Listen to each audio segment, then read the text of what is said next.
그러면 발표 시작하겠습니다. Hello everyone, my name is Hanjuli. It's an honor for me to present my research today. My presentation will focus on finding orthotrophic mutants in chlorella for transformation methods. Thank you for being here, and I hope you find it interesting and insightful. Now, I'd like to explain why we should focus on microalgae for a sustainable future. As you know, global warming is a serious issue. To address it, reducing carbon dioxide emissions is essential. By 2030, we aim to cut carbon dioxide emissions by 43% compared to 2019 levels.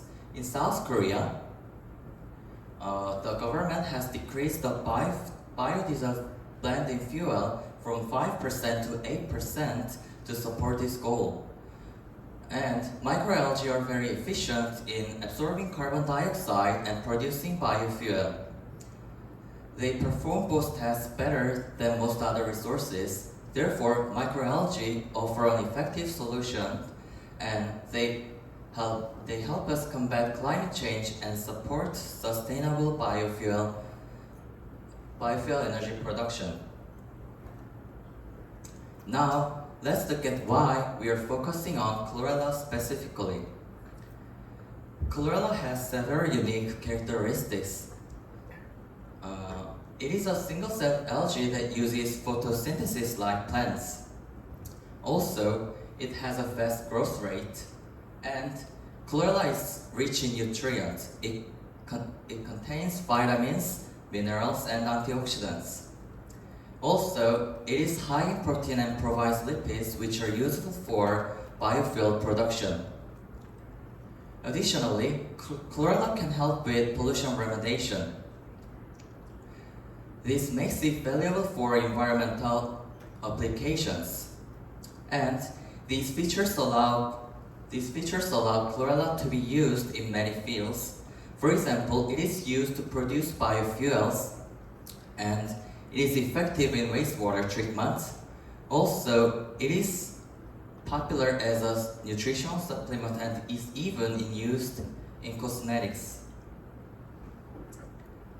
Next, I will introduce why transformation is important in biological research. First, let's define transformation. Transformation is the process of introducing specific genes to change traits in an organism. There are three main benefits of transformation. First, it allows us to develop enhanced traits. So, we can improve specific characteristics in the organism. Second,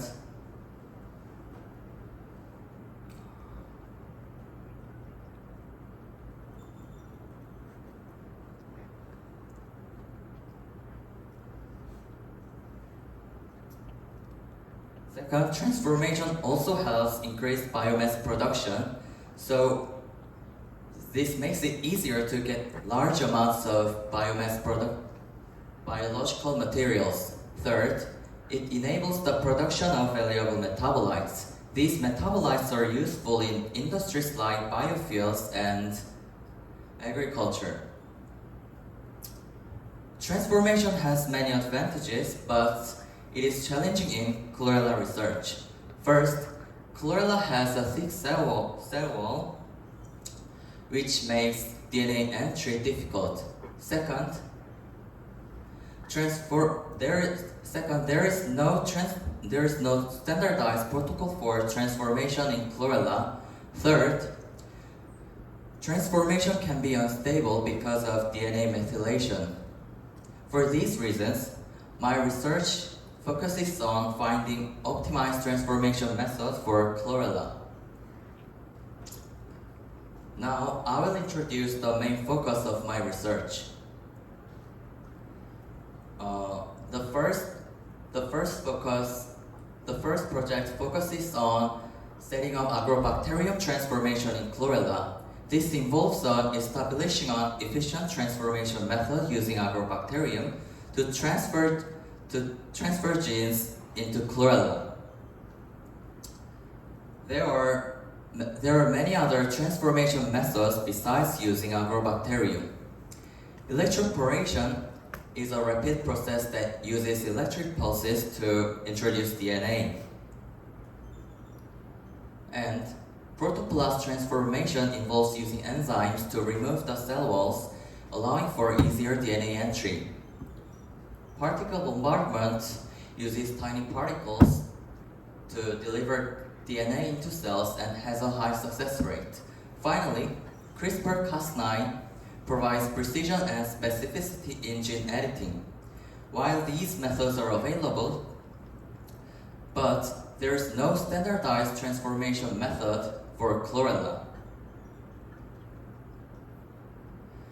Now, I will introduce agrobacterium and its TI plasmid. Agrobacterium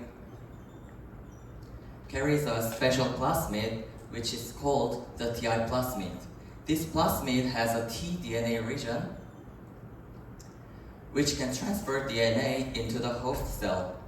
When the tDNA integrates into the host genome, it allows the host organism to express new traits.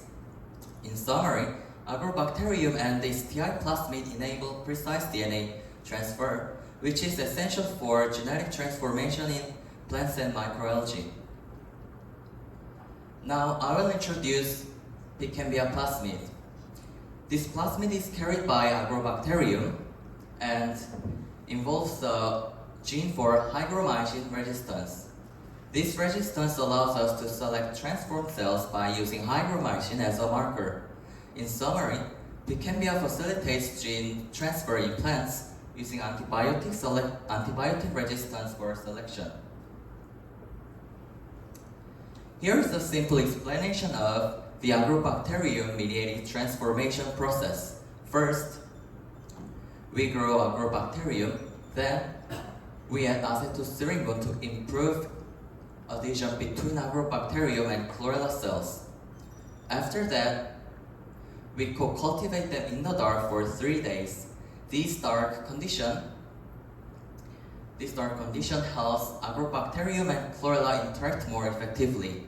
Next, we transfer them to a medium with antibiotics in the light for 7 days. After 7 days, we pick the colonies that have grown and strip them onto a new plate. Finally,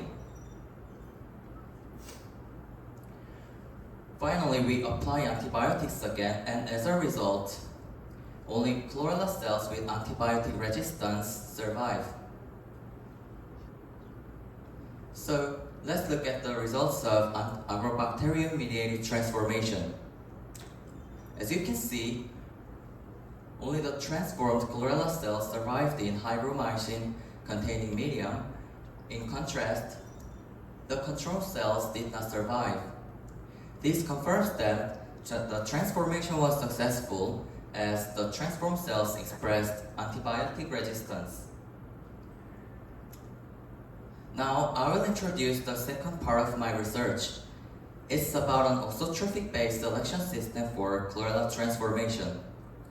In this part, I'm focusing on developing a selection system that uses auxotrophic mutants. This approach aims to improve the efficiency of transformation in chlorella. First, let's compare the cell wall thickness of chlorella and yeast. Chlorella's cell wall is around 50 nanometer, while yeast has a cell wall thickness of 70 to 200 nanometer. Although the cell wall in yeast can be thicker, its structure has allowed for successful creation to auxotrophic mutants.